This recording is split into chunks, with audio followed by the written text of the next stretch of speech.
Under 16s in Australia are now banned from using major social media services, including TikTok, X, Facebook, Instagram, YouTube, Snapchat, Threads. They cannot set up new accounts, and existing profiles are being deactivated. The ban is the first of its kind and is being watched closely by other countries. So why is Australia government banning the social media use for under 16s? Why? The government says it will reduce the negative impact of social media's design features that encourage young people especially to spend more time on screens while also serving up content that can harm their health and well-being. See, uh, even though this is under 16, even if you are a 40-year-old man or woman, I need you to pay close attention to this.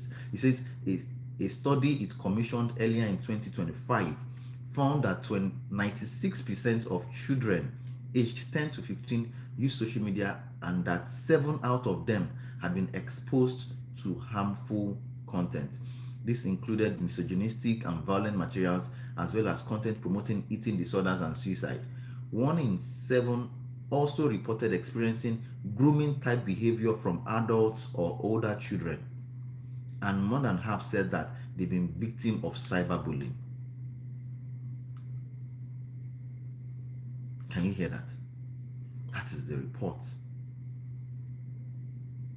of the Australian government. I'm going to share just a little this morning on this so we can understand what this is. Listen, what we fail to understand many times is that repeated exposure rewires the brain. Your brain does not have a brain of its own. Your brain is just a central processing unit that gathers information from whatsoever source it is exposed to, and then processes that information. So the more your brain is exposed to a thing, the more it believes that thing to be accurate or valuable or useful. And when you need to do something with your life, it brings that thing out of your life. Let me go further. Neuroscience has found that the brain forms and strengthens neural pathway based on repetition. So you remember the things that you repeat more than the things that you just know once, or you see once, or you just read once. Which is why for certain songs, you've heard the song maybe some 20 years ago, but 20 years down the line, you still remember the lines of the song. The song is so short, you sang it thousands of times. Everywhere you turn to, on radio they are playing it, on TV you enter the bus they are playing, everywhere. You did not consciously learn the song, but you know the song, because your brain is paying attention to the repetition, not even to your intention. So you can have a good intention for something, but you do not do what? You do not do it a number of times. You will not be that thing. You will not know that thing. There's a reason Joshua chapter number 1 verse 8 says that this book of the law shall not depart out of your what? You shall meditate in it day and night. There is a reason it encourages you to repeat it. Let me move further this morning. The Harvard neuroscientists, and I'm reading data out so that we can understand the power of this particular thing that we are experiencing right now. Harvard neuroscientists confirm that the brain is repeatedly exposed to become normal over time. The brain, that what the brain is repeatedly exposed to rather, becomes normal over time. So if over time the brain has been exposed to wrong stuff, right, anything, when it keeps on being exposed to it, it normalizes that thing, that you don't see it as wrong anymore. The process is called neuroplasticity. It reshapes the brain itself according to the repeated stimuli. See, I'm taking my time to explain this thing at the scientific level so that we can understand that this is not even a spiritual anything. This is pure science, what happens to your brain. And the implication is that even the content you don't believe, the things that you expose yourself to that you do not believe, still shapes your thinking if you see it and hear it long enough. Your mind will not ask, oh, is this thing true or not? It's not. I remember one of the Sundays on this show, I talked on the fact that your mind does not recognize jokes. Whatsoever it hears, it believes it. So if you keep on saying to yourself, I'm a poor man, your mind believes that you're a poor man, even if you are saying it as a joke. Your mind does not have the capacity to accept jokes. Am I saying don't joke? Joke, but joke with the things that if your mind takes it in and is going to bring it out of your life, it will be valuable to your life. Is somebody listening to me this morning? So, social media shapes your identity, not just your behavior. So, if you want to shape the identity of a group of people, if you want to shape the identity of your children, of anybody around you, whatsoever you expose them to consistently over time is what they become. So, social media in this case, it shapes the identity of people, not just the behavior. A Stanford University research shows, and I need to read this out to you so they can understand the power of what we are talking about. Humans unconsciously adopt the values, language, and norms of the environments they are immersed in. Wherever you find yourself, if you work in a toxic environment for 3, 4, 5 years, by the time you are stepping out of that environment to go to work in an organization that is fantastic, where they have a good, healthy culture, you'll be the toxic one. Why? You've been exposed consistently over time to a toxic life, to a toxic environment, to a toxic behavioral pattern that it has been imbibed in you unconsciously. You just find yourself being the odd one. And you're wondering, but I was a good person. Yeah, you're a good person, but you consistently expose yourself to bad environment, to bad experiences. Digital environments is a thing. It is not only where you live in physically. It is not only the people you talk to, your neighbors or something. It's not only your colleagues at the office. It's not only at church or at your mosque or anywhere. It's not only that. Even on the digital space, if you check the people that you find on your feed over time, I can tell you the kind of person you will become.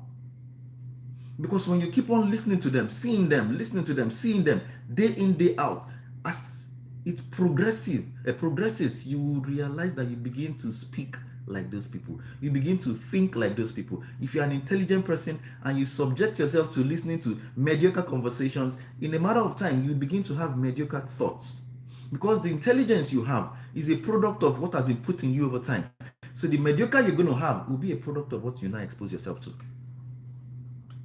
Let me tell you one key insight. And I had to go data based now for this conversation so that we see that this is not just a person's opinion. This is research that has been conducted by organizations, by institutions, and they are letting us understand what we may be exposing ourselves to, that in the next 20, 25, 30 years to come,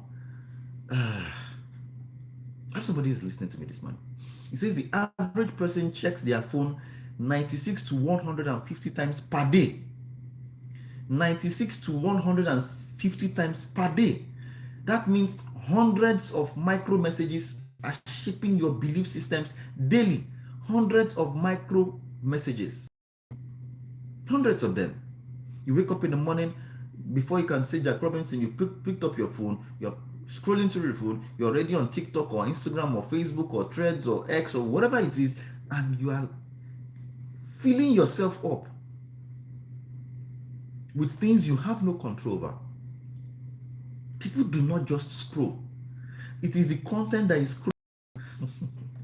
Let's move forward this morning because I don't want this to take too much of our time. But I need to bring this to our notice, especially for those who have the younger generations. You have people that are looking up to you. You have teenagers, you have those who are not even teenagers yet, or you have young adults that are looking up to you. You need to expose them to these things.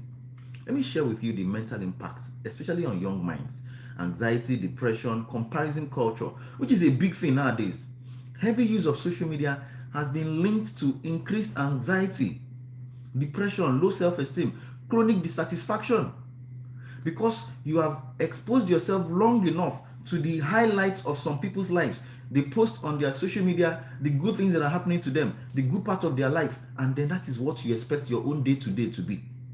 And when you see that a day is suddenly not so good, you feel low self-esteem, you feel depressed, you now have this chronic level of dissatisfaction. Not knowing that the people you are comparing yourself to are just like you. The difference is that what they put out are the good parts of their day.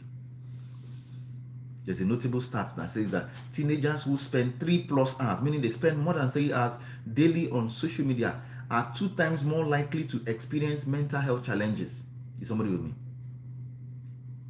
In today's world now, before you can say anything, oh, my mental health, I'm not discounting and saying that. Of course, we should pay attention to our mental health. But the truth of the matter is, it has increased over the recent years. It has increased. Why? Because you are now living a life that makes you very, very comparable to others, or you compare yourself to others, and then because you don't seem to look like the highlight of other people's lives, what happens? Your mental health becomes challenged. Let me tell you why. Let me tell you why. Your brain compares instantly every situation. You see this one, you scroll, the next thing you see, it compares this one you've seen to the previous one you've seen, and absorbs ideals subconsciously and feels pressure without context. It seeks no permission from you. You can see how you've been doing yourself a level of disservice. Is somebody with me this morning? A Microsoft University of California, Microsoft and University of California, I beg your pardon, had a study, a research, and they said an average human being's attention span has dropped from 12 seconds in 2000 to 8 seconds in 2025. So in 8 seconds, your attention is over. Constant scrolling conditions your brain for speed over depth. That is why you talk to a young 20-something, 30-something year old, or even a teenager nowadays, and there is nothing deep about what they are saying. They are just gliding over the subject matter. The moment you try to have a deep conversation, they say you are being too serious. Constant scrolling, it prioritizes novelty over substance. There is nothing there. It prioritizes their emotion, how they feel, over wisdom. Over wisdom. You see people who are delivering no form of value, having millions of followers, and I'm not saying there is anything wrong with what they are doing. It is just what is working for them. But it is you that has the job, the responsibility to be careful about what you expose yourself to. So as a result, people now struggle with reading. You can't even read again because of course social media. Deep thinking, you can't spend your time thinking deeply about anything because your attention span is increasingly reduced. So you cannot focus on anything. You're no more patient. You don't plan long term. You want to do something and achieve all the results right now. This conversation is directed to people who want to build a future for the people coming after them, or if you still have a future you want to build. See, your languages, your words, your reality, the creation of those things are based on what? See, psycholinguistics has shown this. Repeated words eventually become self-talk, and self-talk directly influences your confidence. It influences your capacity to take risks. It influences your perseverance. It influences your emotional regulation. And this absolutely validates biblical wisdom even before science caught up. And that is why Australia's ban on social media for the under 16 makes absolute sense. Australia's decision to restrict social media for these young ones is not punishment. It's not it is about formation. They understand that these young ones are the future of their country. So if they want the country to be great in the next 20, 30, 40 years, they must be careful about these very young ones. So they understand that culture is being shaped before it is chosen. You do not choose your culture. Your culture is shaped by the information that you are exposed to, by the environment, by the association. Children don't yet have filters to resist repeated influence. As an adult, you can walk in a space and try to still keep yourself. But as a child, they are exposed to things and they become like those things. If you want to know the kind of friends your child keeps, just listen to what your child is saying at home. You already know. And then if you're a wise parent, you ask, who is your friend? Because a child cannot act too far away from what the child's friend does. So early exposure determines their identity, determines their value, determines their self-worth, determines their attention patterns. And this is not new. Scripture has been saying this for time immemorial. Proverbs chapter number 4 and verse 23 says, guard your heart with all diligence, carefully, because out of it flows the issue of life. Romans 12:12 says, do not be conformed to the world, but be transformed by the renewing of your mind. Every now and again, the Bible is telling us something about guiding your heart. He says, if your eye is single, your whole body, that's Matthew 6:22. If your eye be single, your whole body will be full of light. Then Psalm chapter number 1, it says, blessed is the blessed man rather, is defined by what he does not expose himself to. Did you hear that? The blessed man is defined by what he does not expose himself to, not by what he exposes himself to. So, scripture teaches us consistently that exposure precedes expression. You are a product of what you expose yourself to, not even what you express. Is somebody with me this morning?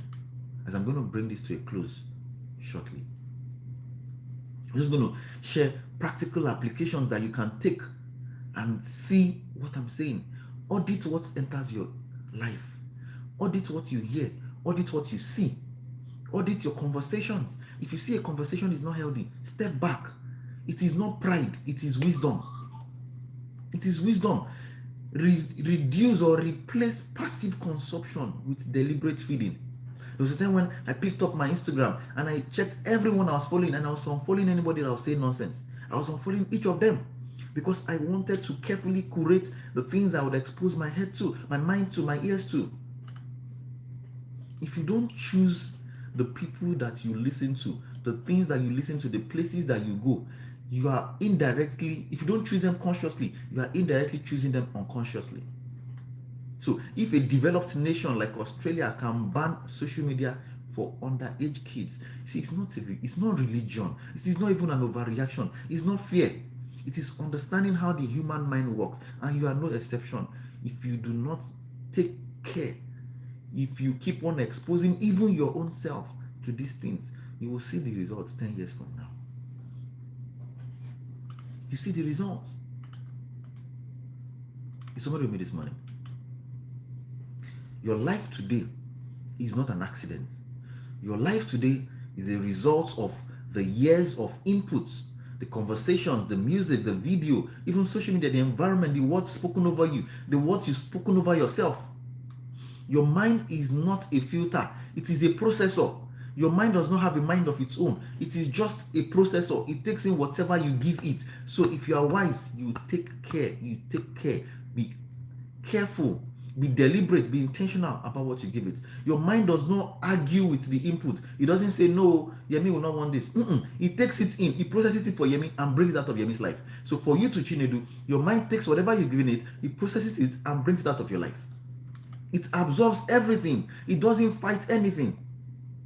Your mind does not know jokes, sarcasms, or even the cruise mode. They say, oh, they're just, I understand, yes, you're just cruising. But the truth of the matter is, your mind does not know when you're joking. It does not know when that content is for fun. It does not know when those words are just casual. Your mind is a serious place. Be careful what you give to it. Your mind only knows repetition. The more it hears it, the more it accepts it as the truth. The more it hears it, the more it accepts it as the truth.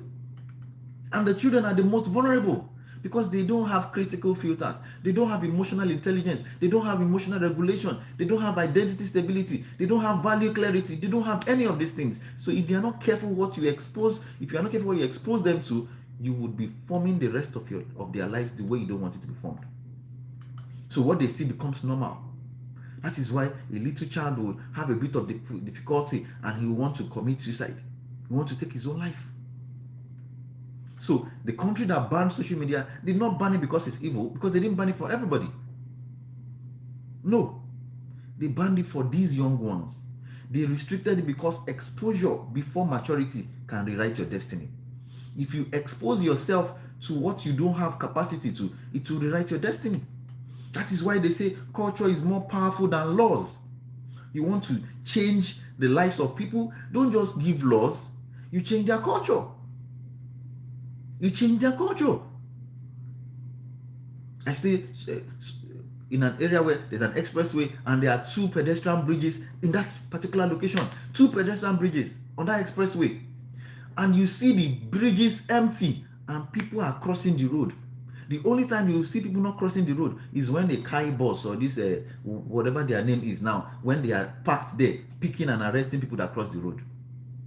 The law is not what is making them stop, because the moment you leave there, they will go back to their bad behavior. So culture is what is making them cross the road.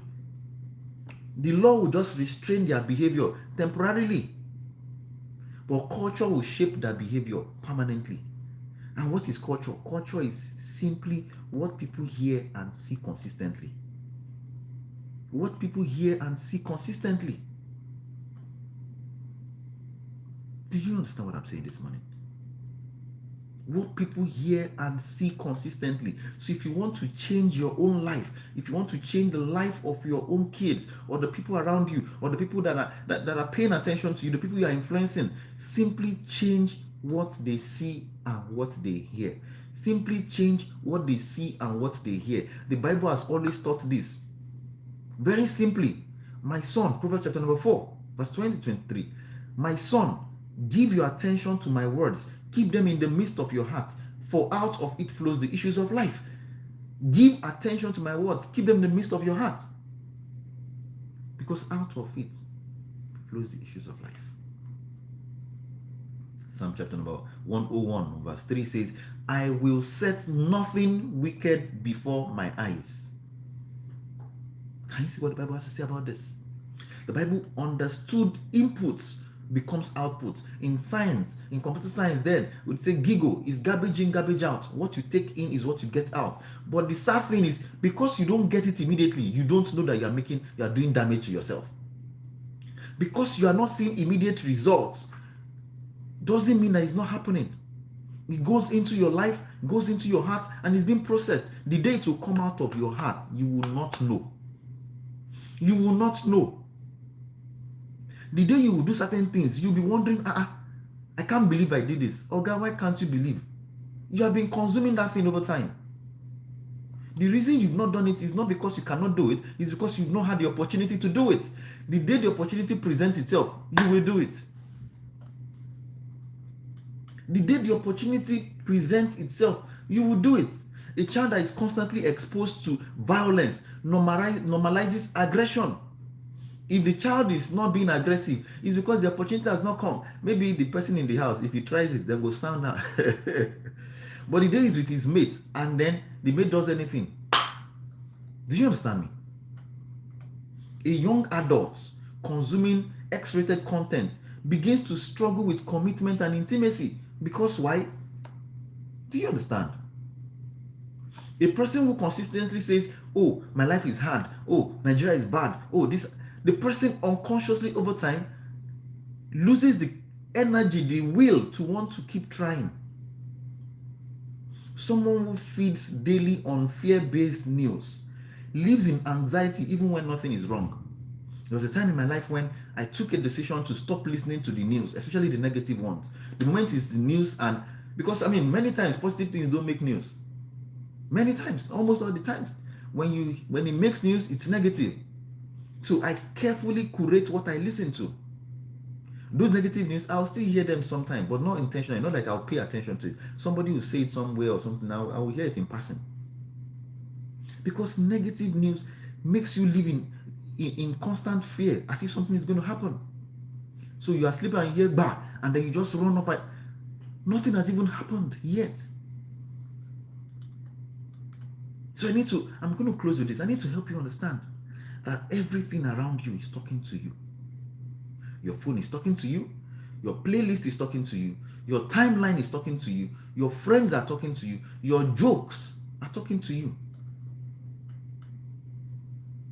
The question is, what are you allowing them say to you? What future are they programming for you? Because your future is listening. Your destiny is listening. Your mind is taking notes. You don't rise suddenly. Nobody does. Nobody rises suddenly. Everybody grows gradually. Everybody.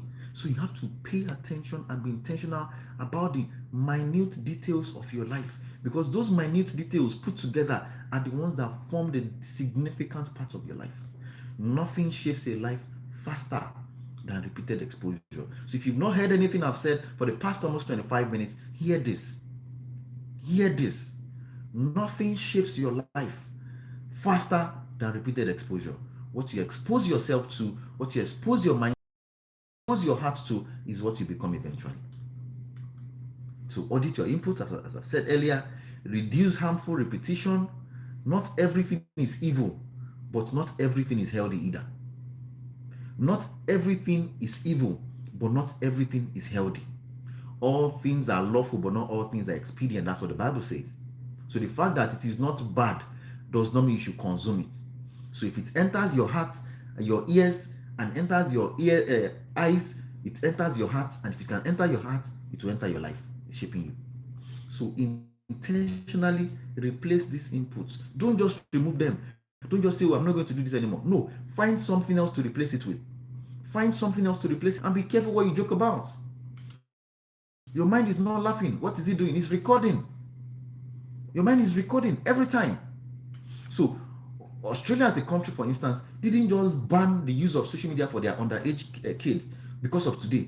They are not even seeing the results yet. But they've done the study to understand that if we don't stop this now, the next 20, 30, 40 years of this country will not be good. So they restricted it because of tomorrow. So if nations are guiding what their people see, what their people hear, how much more you as an individual, how much more you, how the cars, the houses, and all those things you buy for your kids, they will go, they will lose them if you don't train those kids. It is the deposit of wisdom, the deposit of education, the deposit of character and discipline that you put in those children that they will grow with, that will be valuable for them. So your future is not random. If you see anybody becoming anything in life, it's not random. It didn't just happen. As a matter of fact, if you think money is the only thing you have as a problem, the day you win jackpot is the day you realize that money was not your problem. That's the truth. Money was not your problem. So your future is listening. Be careful what you feed your future. Be careful what you feed your future. And that is my conversation today. That is my conversation today. I'm going to end the streaming live on YouTube now, but I'm going to take calls, in the studio. If you want to put a call through, just call 0803 692 9933 0803 692 9933. That's the number to call if you want to be part of today's conversation. All right.